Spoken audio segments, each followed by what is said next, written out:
जय हिंद दोस्तों, मां नर्मदा क्लासेस में आपका स्वागत है। और मैं लेके आया हूं आपके लिए एक वीडियो 22 जून 2022 करंट अफेयर्स। 22 जून 2022 से जितने भी करंट अफेयर्स के क्वेश्चन बनेंगे वो हम इस वीडियो में डिस्कस करेंगे। करंट अफेयर्स के बाद 10 महत्वपूर्ण प्रश्नों को भी देखेंगे जो प्रतियोगिता परीक्षाओं की दृष्टि से महत्वपूर्ण होंगे। वीडियो के आखिरी में मैं आपसे 3 प्रश्न भी पूछूंगा, उनके उत्तर आपको कमेंट बॉक्स में बताना है। इस वीडियो की पीडीएफ आपको हमारे टेलीग्राम चैनल मां नर्मदा क्लासेस से मिल जाएगी। तो वीडियो शुरू करते हैं।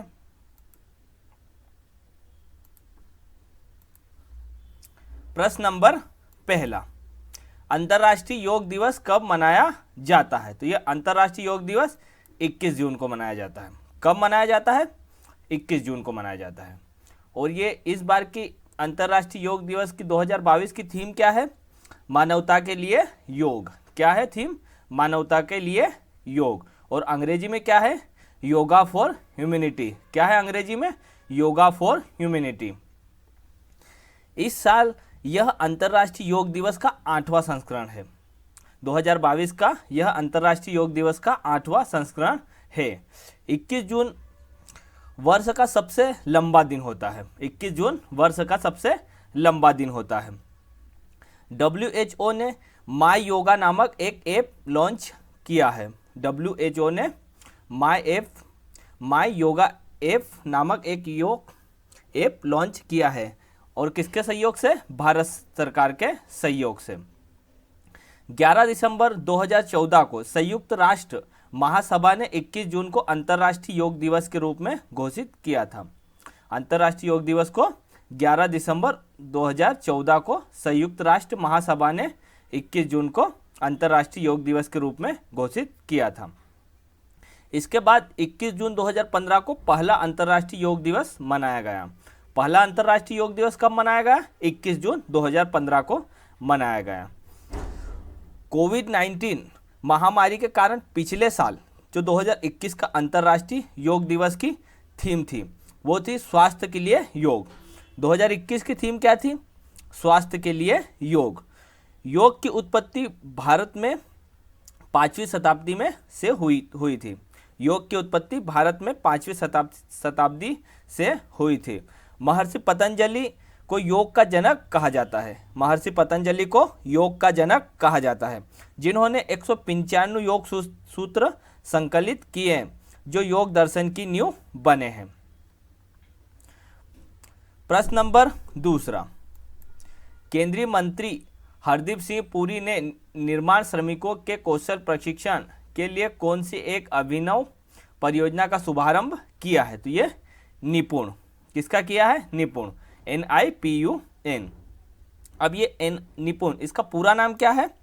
इसका पूरा नाम है national initiative for promotion of skilling of निर्माण वर्कर्स। क्या है पूरा नाम?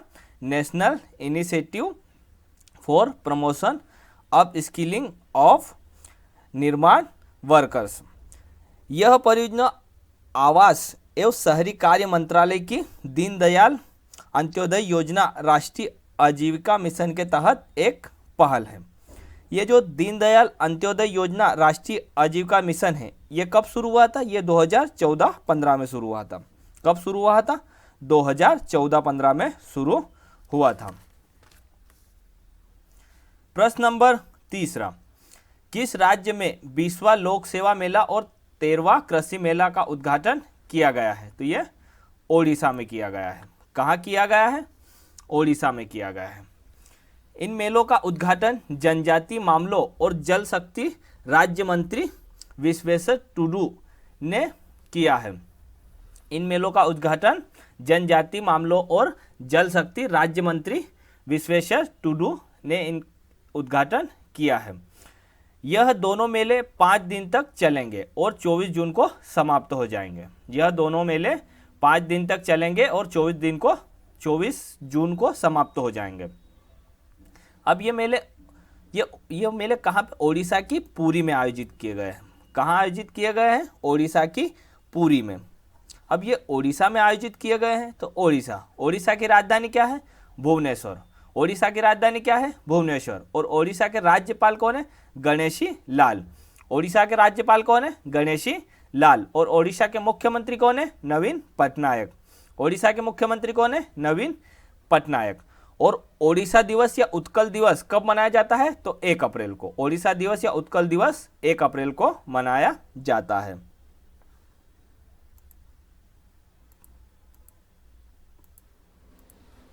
प्रश्न नंबर 4, दुनिया की सबसे बड़ी फ्रेश वाटर फिश मछली कहाँ मिली है? तो ये कंबोडिया में मिली है। कहाँ मिली है? कंबोडिया में। यह कंबोडिया की मेकांग नदी में मिली है। किस नदी में मिली है? मेकोंग नदी में मिली है। यह विशाल स्टिंगरे मछली है। इसका नाम क्या है? स्टिंगरे मछली। क्या नाम है? स्टिंगरे मछली। और इसकी लंबाई कितनी है? 13 फीट। इसकी लंबाई कितनी है? 13 फीट। स्टिंगरे मछली का वैज्ञानिक नाम क्या है? ओरोजिम्नस पॉलीलेपिस। क्या है इसका वैज्ञानिक नाम? ओरोजिम्नस पॉलीलेपिस। और यह किस परिवार से आती है? तो यह डेसियाटिडेड परिवार से आती है। किस परिवार से आती है? डेसियाटिडे परिवार से आती है। अब ये कंबोडिया में मिली है, तो कंबोडिया की राजधानी क्या है? नामपेन। कंबोडिया की राजधानी क्या है? नामपेन। कंबोडिया की राजधानी क्या है? नामपेन। और कंबोडिया के प्रधानमंत्री कौन है? हुन सेन। कंबोडिया के प्रधानमंत्री कौन है? हुन सेन। और कंबोडिया के राष्ट्रपति कौन है? से चुम। कंबोडिया के राष्ट्रपति कौन है? से चुम। और कंबोडिया की मुद्रा कौन सी है? राइल। कंबोडिया की मुद्रा कौन सी है? राइल। प्रश्न नंबर 5, विश्व संगीत दिवस कब मनाया गया है? तो ये 21 जून को मनाया गया है।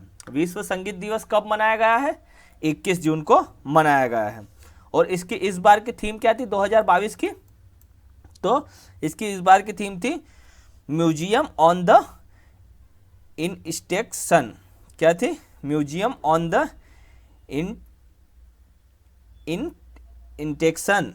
क्या है? Museum on the intersection. प्रश्न नंबर 6, फातिमा पेमान किस देश की संसद में हिजाब पहनने वाली पहली मुस्लिम महिला बनी है? तो ये ऑस्ट्रेलिया की। फातिमा पेमान किस देश की संसद में हिजाब पहनने वाली पहली मुस्लिम महिला बनी है? तो ये ऑस्ट्रेलिया की बनी है। किस देश की बनी है? ऑस्ट्रेलिया की। अब ये ऑस्ट्रेलिया की बनी है, तो ऑस्ट्रेलिया की राजधानी क्या है? कैनबरा। ऑस्ट्रेलिया की राजधानी क्या है? कैनबरा। और ऑस्ट्रेलिया के प्रधानमंत्री कौन है? Anthony Albanese. ऑस्ट्रेलिया के प्रधानमंत्री कौन है? Anthony Albanese. और ऑस्ट्रेलिया की मुद्रा कौन सी है? Australian dollar. ऑस्ट्रेलिया की मुद्रा कौन सी है? Australian dollar. प्रश्न नंबर 7, गुस्तावो पेट्रो किस देश के नए राष्ट्रपति बने हैं? तो ये कोलंबिया के। गुस्तावो पेट्रो किस देश के नए राष्ट्रपति बने हैं? कोलंबिया के बने हैं। अब ये कोलंबिया के राष्ट्रपति बने हैं, तो कोलंबिया की राजधानी क्या है? बोगोटा। क्या है कोलंबिया की राजधानी? क्या है कोलंबिया की राजधानी? बोगोटा। कोलंबिया की राजधानी बोगोटा। कोलंबिया की राजधानी बोगोटा। और कोलंबिया की मुद्रा कौन सी है? पेसो। कोलंबिया की मुद्रा कौन सी है? पेसो। और कोलंबिया की राजधानी बोगोटा।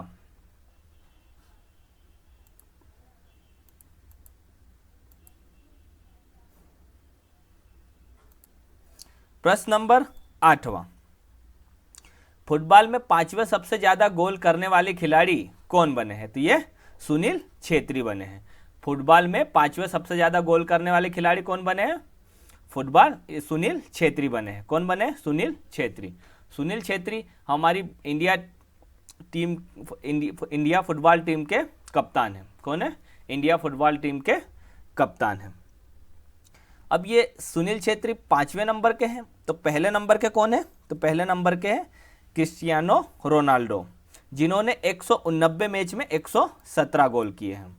क्रिस्टियानो रोनाल्डो ने 189 मैच में 117 गोल के साथ ये पहले नंबर पे है। और सुनील छेत्री जी हैं, इन्होंने 129 मैच में 84 गोल किए हैं। 129 मैच में 84 गोल किए हैं और 5वें नंबर पे हैं। प्रश्न नंबर 9, भारतीय सेना ने भारतीय 5G टेस्ट बेड स्थापित करने के लिए किस आईआईटी के साथ समझौता किया है? तो ये आईआईटी मद्रास के साथ। किसके साथ समझौता किया है? आईआईटी मद्रास के साथ समझौता किया है। अब ये आईआईटी मद्रास के साथ समझौता किया है, तो आईआईटी मद्रास, इसकी स्थापना कब हुई थी? 1959 में।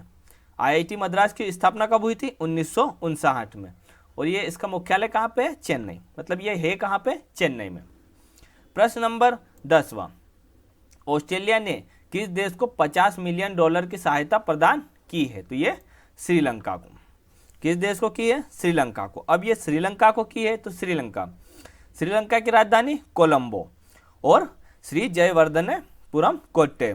श्रीलंका की दो राजधानी, एक कोलंबो और एक है श्री जयवर्धनेपुरम कोट्टे। और श्रीलंका के राष्ट्रपति कौन है? गोटाबाया राजपक्षे। श्रीलंका के राष्ट्रपति कौन है? गोटाबाया राजपक्षे। और श्रीलंका के प्रधानमंत्री कौन है? रनिल विक्रमसिंघे। श्रीलंका के प्रधानमंत्री कौन है? रनिल विक्रमसिंघे।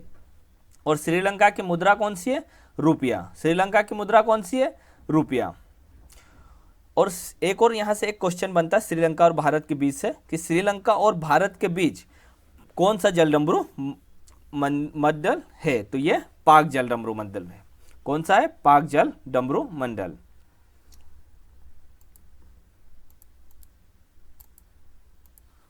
प्रश्न नंबर 11वां, हरियाणा के मुख्यमंत्री ने सोनू फोगाट की कौन सी पुस्तक का विमोचन किया है? तो ये अष्टांग योग की। हरियाणा के मुख्यमंत्री ने सोनू फोगाट की कौन सी पुस्तक का विमोचन किया है? तो ये अष्टांग योग की।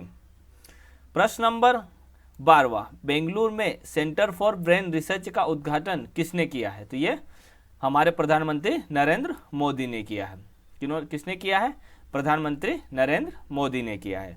प्रश्न नंबर 13वां, Gautam Adani the man who change India नामक पुस्तक किसने लिखी है? तो ये RN भास्कर ने लिखी है। किसने लिखी है? RN भास्कर ने लिखी है। प्रश्न नंबर 10वां, आज के 10 महत्वपूर्ण प्रश्न। प्रश्न नंबर 1, अंग्रेजी ईस्ट इंडिया कंपनी को वर्ष रिक्तिस्थान में समाप्त कर दिया गया था? तो ये 1958 में। कब समाप्त कर दिया गया था? 1958 में।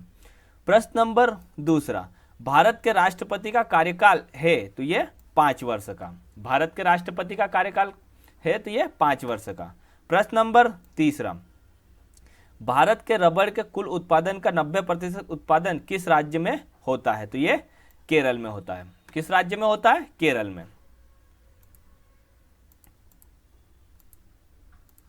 प्रश्न नंबर 4, सरोजनी नायडू ने किसे हिंदू मुस्लिम एकता का राजदूत कहा था? तो ये मोहम्मद अली जिन्ना को।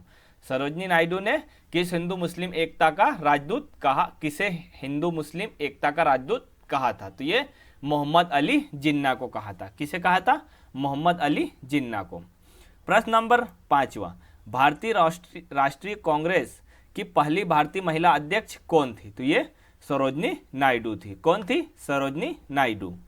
प्रश्न नंबर 6, एनी बेसेंट रिक्त स्थान से संबंधित थी? तो ये थियोसॉफिकल सोसाइटी से। किससे संबंधित थी? थियोसॉफिकल सोसाइटी से। प्रश्न नंबर 7, हर्षवर्धन किसके द्वारा पराजित हुए थे? यहाँ पे प्रायोजित नहीं, पराजित हुए थे। किसके द्वारा पराजित हुए थे? तो ये पुलकेशिन सेकंड के द्वारा पराजित हुए थे। हर्षवर्धन किसके द्वारा पराजित हुए थे? पुलकेशिन सेकंड के द्वारा।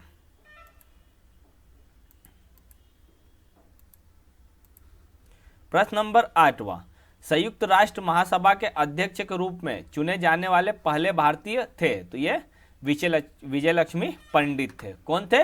विजयलक्ष्मी पंडित। प्रश्न नंबर 9, भारतीय संविधान का अनुच्छेद 368 किससे संबंधित है? तो ये संशोधन प्रक्रिया से। किससे संबंधित है? संशोधन प्रक्रिया से। प्रश्न नंबर 10, कक्षा की आकृति जिसमें धूमकेतु सूर्य के चारों ओर घूमता है होती है? तो ये उच्च रूप से दीर्घवृत्ताकार। क्या होती है? उच्च रूप से दीर्घवृत्ताकार।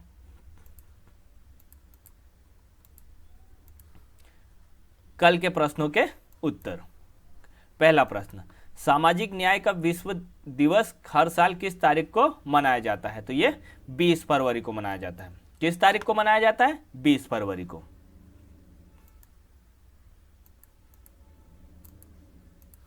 प्रश्न नंबर दूसरा, भारत में सूचना का अधिकार अधिनियम वर्ष रिक्त स्थान में पारित किया गया था? तो ये 2005 में पारित किया गया था। कब किया गया था? 2005 में।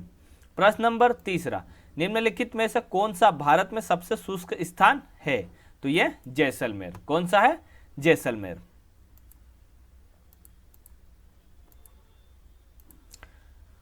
आज के प्रश्न, आज का पहला प्रश्न है, सबको रोजगार का प्रावधान किसके अधीन आता है?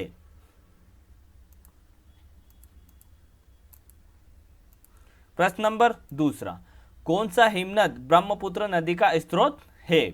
प्रश्न नंबर तीसरा, निम्न में से कौन सा आदिल शाही वंश के मोहम्मद आदिल शाह का मकबरा है?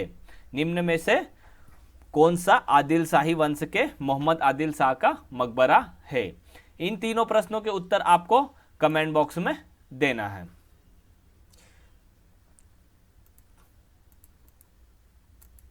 धन्यवाद दोस्तों। अगर आपको यह वीडियो अच्छा लगा है तो वीडियो को लाइक करें, वीडियो को ज़्यादा से ज़्यादा शेयर करें, और अगर आपने हमारे चैनल को सब्सक्राइब नहीं किया है तो हमारे चैनल को सब्सक्राइब कर लें और साथ में बेल आइकन को भी प्रेस कर दें, जिससे आपको हमारी आने वाली वीडियो की नोटिफिकेशन मिल जाएगी। धन्यवाद दोस्तों। जय हिंद, जय भारत। दोस्तों, आज के वीडियो में कुछ शब्दों में मिस्टेक हुई है, थोड़े से मेरे मुंह में क्या छाले हो गए हैं, तो वो कुछ शब्द सही से उच्चारण हो नहीं पा रहा है।